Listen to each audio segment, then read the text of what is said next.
the Artemis, goddess of the moon and the hunt, and the Apollo, god of the sun. Now, I would love to tell you how these two gods came to be.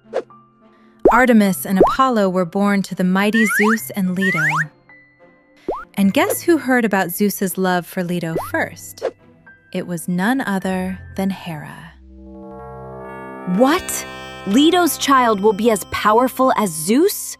I will never allow it.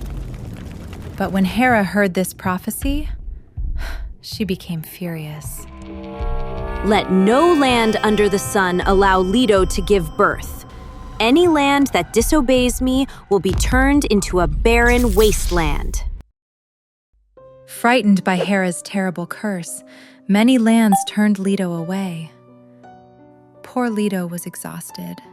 She was in the final months of her pregnancy and desperately searching for a place to give birth. Zeus could not help her directly because he feared Hera's anger. So he went to seek help from Poseidon. Let's help Leto give birth, Poseidon, please. Poseidon took Leto to Delos, a lovely little island floating in the sea. Delos was just a tiny island drifting on the water, and even Hera did not know about it. That was why Leto could finally find a safe place there. Hera was always watching Aletheia. She tried her best to stop Aletheia, the goddess of childbirth, from helping Leto.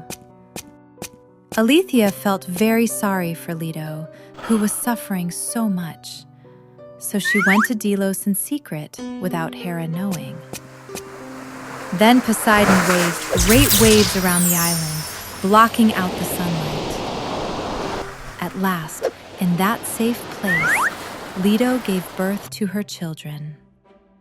Artemis and Apollo had an incredible journey. They went through so much even before they were born. I can't wait to tell you the story of how Hermes was born next time.